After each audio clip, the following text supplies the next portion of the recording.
Shalom. I'd like to start out by giving all glory, praise, and honor to Yahweh Bahasham, Yahweh Shai Bahasham Rakha Wadash. Double honors to the elders and apostles of the Great Millstone, and Shalom to the elect of Israel. This is Thamayim in Atlanta, and the other day I was with my family, and we're going through town, and we see this Christian street preacher, or a couple of them out there, and they're trying to, get people to convert to Jesus, to the J word and all that. And they're handing out pamphlets, so I take one look at it and see the same old stuff that they've been saying for years.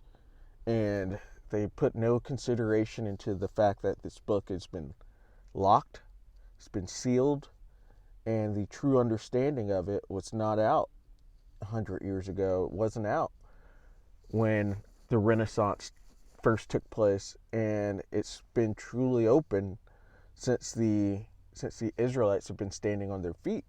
And they don't take that into consideration, and they just keep preaching this same old tired doctrine, which is false. You can show them in the scriptures where it is false, but they still don't understand because the Lord has blinded them. If you're a Christian, the Lord has blinded you, and that's because he doesn't want to save you. He's not going to deliver you because you worship this false religion, this false ideology. And it's all a bunch of adding on to the scriptures and taking away from it, and that makes you ineligible to be saved. It takes your name out of the book of life to believe in the hell doctrine, or to believe in universal salvation, or to believe in these holidays, to believe that the Lord's name is this Greek sounding name, and that his image is this image of an Edomite. That's all adding on and taking away. To believe in supersessionism and replacement theology, that's adding on and taking away. And yeah, you can't be saved. Christians can't be saved. It's of the world, and they're not making themselves holy or separate and stepping away from the world. They're pushing themselves into it by being Christians. But getting out of that, just looking at this pamphlet, obviously they were going to have some made up stories in there because that's what Christians do. And so they do. Flip the pages, got to here, page number 42. It says, hell is a real place. And that is something that the Christians have added on. And so right here they have read Luke 16, 19 through 26. And so that takes us to the story of the rich man and Lazarus. So let's read Luke 16, 19 through 26. And it says, there was a certain rich man which was clothed in purple and fine linen, and fared sumptuously every day. So purple and fine linen, showing that the nobility, because purple's a majestic color. And it says, and so this rich man is sitting in high place. And it says, and there was a certain beggar named Lazarus, which was laid at his gate full of sores. And so Lazarus is sitting in a low place. And this is basically showing a parable of Jacob and Esau. Esau is sitting in a high place currently, and Jacob sitting in a low place. And it says, and desired to be fed with the crumbs which fell from the rich man's table. Moreover, the dogs came and licked his sores, the dogs showing the other nations. And it came to pass that the beggar died and was carried by the angels into Abraham's bosom. The rich man also died and was buried. And in hell he lift up his eyes, as being the rich man, being in torments, and seeth Abraham afar off, and Lazarus in his bosom. And so they both died, and the rich man went to hell. But hell, in this case, is a condition. Hell also shows the grave, but this is a parable showing their two positions being switched. And it says, and he cried and said, Father Abraham, have mercy on me, and send Lazarus, that he may dip the tip of his finger in water and cool my tongue, for I am tormented in this flame. And so you got to imagine, is heaven and hell, are they right there beside each other, to where while you're having a great time in heaven, you can look over and see people being tortured and burnt and being in all sorts of hell. You could just see them from heaven. I don't think so, because that would ruin your heaven, to be able to see people being tortured and tormented in hell. That's not how it exists. This is just a parable showing the positions of Jacob and Esau being switched, showing the promises and the blessings that they had being switched. And we'll go and try to take a look at that as well. Verse 25, it says, But Abraham said, Son, remember that thou in thy lifetime receivest thy good things, and likewise Lazarus evil things. But now he is comforted, and thou art tormented. So it's showing that switching, the changing of places, the first becoming last, and the last becoming first. And it says, and beside all this, between us and you, there is a great gulf fixed, so that they which would pass from hence to you cannot, neither can they pass to us that would come from thence. And so these lots are set. They can't just change these lots. And that's what Esau is trying to do. He's trying to change his lot. And that's where you get Christianity and these defenders of the gospel, I'm forgetting the word that they call themselves. But nonetheless, that's where you get Christianity and this universal salvation, and them trying to place and give themselves salvation, but it can't be, because we have two separate lots. The promises and the blessings from Jacob and Esau from Genesis 27, those can't be put off. Esau received this blessing, and now he's trying to get out of the temporariness of his blessing. He's trying to not put that off. He doesn't want to be in a cursed state, but it's going to happen because they've done so much. And this is what was written from the beginning of time anyway. There's always going to be a battle of good and evil between Jacob and Esau. And Esau was always going to lose. But they try to put that off and try to place themselves into a winning position and to keep that winning position. But they have too much to pay for. But to show that there's no such thing, actually, let's go to Amos first, because this shows the parable of the two lots switching between Jacob and Esau. So this is Amos 9 and verse 11. It says, In that day will I raise up the tabernacle of David that is fallen. And the tabernacle of David consisted of all 12 tribes, consisted of his mighty men and all of his court. And it says, And close up the breaches thereof, and I will raise up his ruins, and I will build it as in the days of old. And when the tabernacle of David was raised up in the old days, they had all of the other nations in subjection. They were all underneath them. And that's what these heathen are worried about. It says, verse 12, that they may possess the remnant of Edom, Edom being the so-called white man, as well as the small hatters, those 1948ers, that being Edom. So that's who's going to be possessed. The remnant of them will be possessed. So they're elite mainly, but there will be stragglers here and there, because not all of the earth will be destroyed. Not all of it's going to be nuked. And so that remnant of them is going to be gathered up. And it says, and of all the heathen. So the remnant of all the heathen which are called by my name, saith the Lord that doeth this. Behold, the days come, saith the Lord Yahweh, that the plowman shall overtake the reaper. The plowman referring to Jacob in this situation, and the reaper referring to Edom, so-called white people with the small hatters as well, and Jacob being the Negroes, Latinos, and Native Americans, as well as our scattered. And we're going to overtake the small hatters and the so-called Caucasians. And the treader of grapes, him that soweth seed, and the mountains shall drop sweet wine, and all the hills shall melt. And I will bring again the captivity of my people of Israel.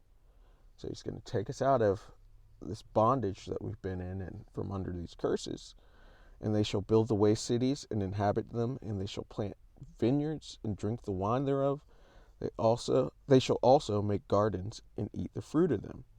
And I will plant them upon their land, and they shall be no more pulled up out of their land, which I have given them, saith the Lord thy power. And so this is showing basically what we just read in the rich man and Lazarus, and it being switched. That's what it's showing. It's not showing some place that you go and burn forever. That was just a parable showing these changing of lots, the changing of places between Jacob and Esau. Those are the only two nations that would get dominance over the planet Earth, and it's showing it switch. The Edomite side was all corrupt and polluted, full of death, and that world we're currently leaving from. As it says in 2nd Esdras, Esau is the end of the world, and Jacob is the beginning of it that follows. So it's showing a switching of places.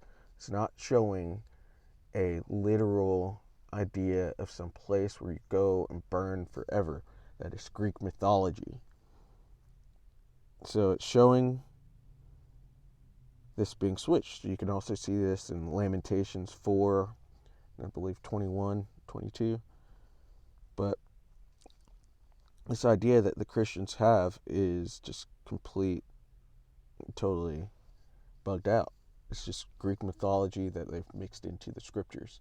This is more adding on, and this is more reason why they can't achieve salvation and why they won't, because they have false ideas in their mind. This is Ecclesiastes chapter 3 and verse 20. It says, all go unto one place, all are of the dust, and all turn to dust again. These are humans. All go to one place, so there's not a heaven and a hell that you could go to. Everyone just goes to heaven. Hell is just made up. Otherwise, it would say all go to one place or the other.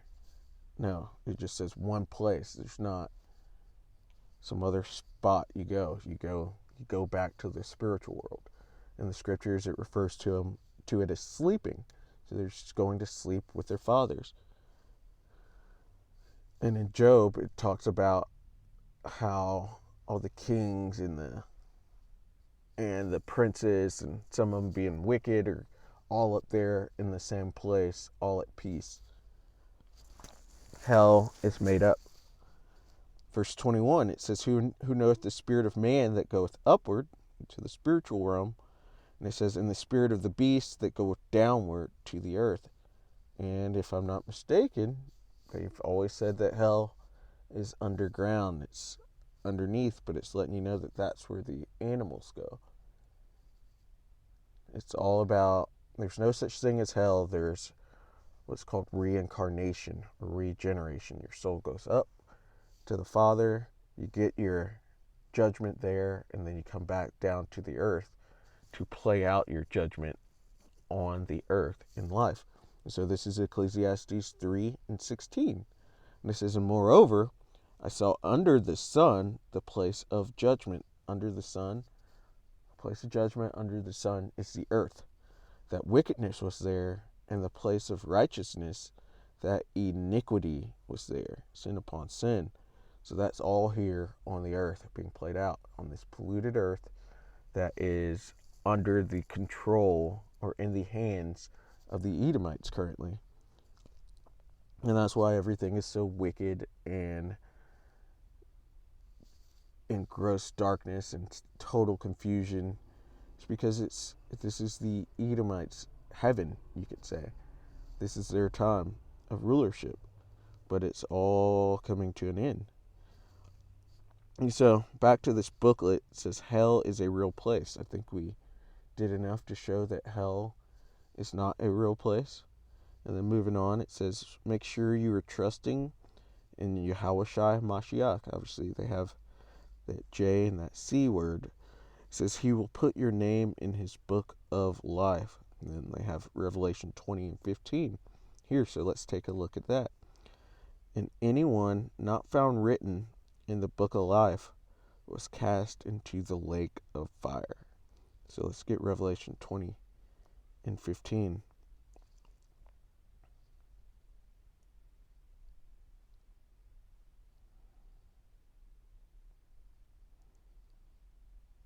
And let's actually start at 13.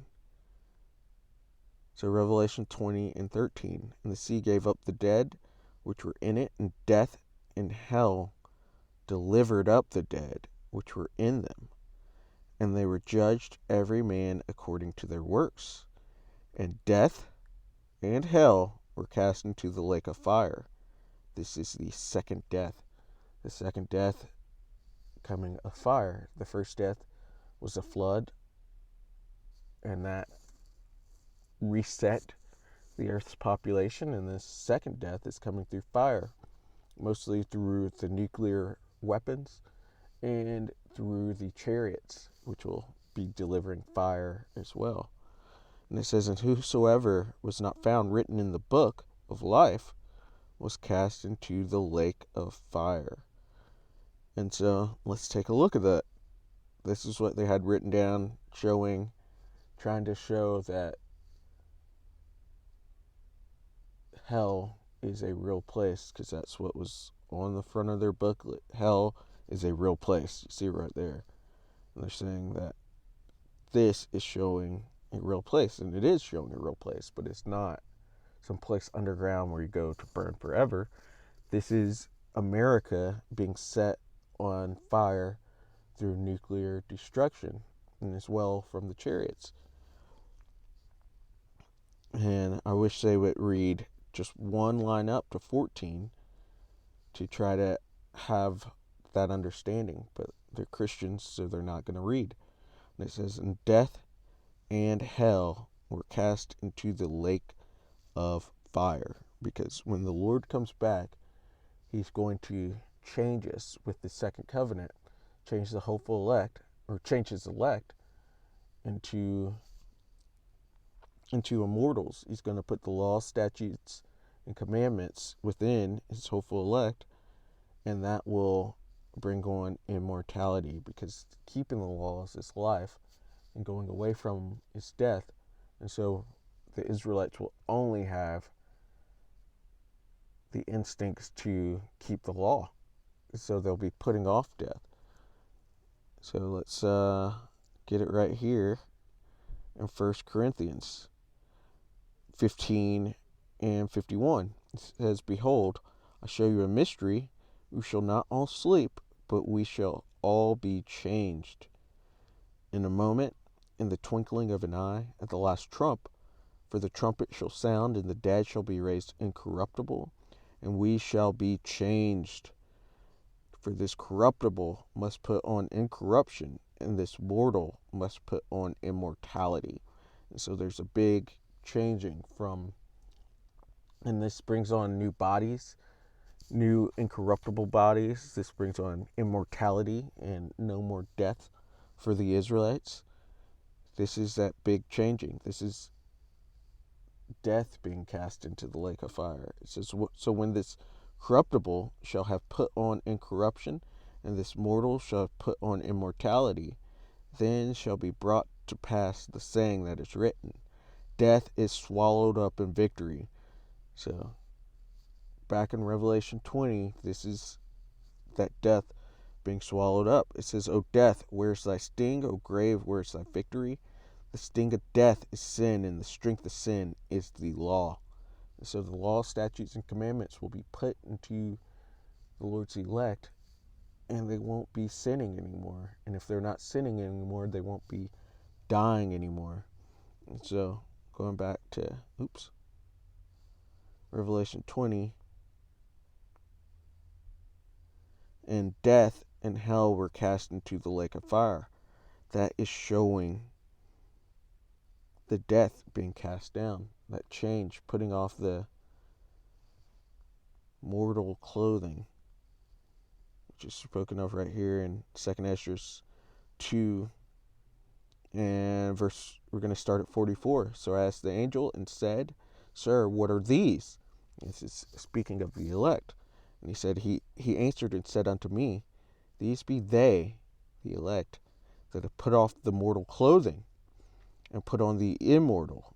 So this is death being swallowed up, and have confessed the name of the Most High. Now are they crowned and receive palms. This is also showing hell, because hell is a condition, and they're coming out of that condition. It says, no more curse in Revelation. Yahushua is coming to take that away, all that away from us. Revelation 22 and 3, and there shall be no more curse, but the throne of the Most High and of the Lamb shall be in it, and his servants shall serve him. Because the curse, the Deuteronomy curse of chapter 28, 15 on down, that's hell. That is living a life and being in hell, being under all these curses, and having them taken away are these curses being thrown into the lake of fire as well. All that stuff is going to, once we're taken out of America, or out of this second Egypt, all of that stuff will be put away. Death, us dying, having to deal with the sting of death, dealing with our family members dying, dealing with your loved ones dying, that's going to be taken away. That's not going to be a problem anymore because of the second covenant and us taking off the mortal clothing, putting on the immortal clothing. That'll be done away with. That'll be left here in Babylon, which is the lake of fire. And hell, that condition that we've been in, it'll finally, the curses will finally be off of us, and all that will be left here in Babylon as well, in the lake of fire, because Babylon is going to get nuked so badly that it's going to look like a lake of fire, and nobody will ever dwell here again. That's what's being cast into the lake of fire. And it says, and whosoever was not found written in the book of life was cast into the lake of fire, because everyone not of the elect is going to get left here and melted. They're gonna feel it. They're gonna be left here and cast into the lake of fire, as well as death, us being mortals. That's gonna be left here, and as well as our condition that we're in, this hellish condition that we're in, that we're left here to be judged in on the earth. That's going to be cast into the lake of fire. It's going to be left here. And so, Lord willing, that shows that hell is not a place. It's a condition, or it's the grave. Dying is being cast into hell, being put into a grave. That could be considered hell. And it's not a place. There's no place where you just go die, and or where you die and then you're cast into the lake of fire. That doesn't exist. That's Greek mythology and the understanding of Hades, which they've mixed into the scriptures, and it's mixed and confused most people's minds. So, Lord willing, that was edifying. I'd like to give all glory, praise, and honor to Yahweh Bahasham, Yahushai Bahasham, Rakach Wadash. Double honors to the elders and apostles of the Great Millstone, and Shalom to the elect of Israel. Shalom.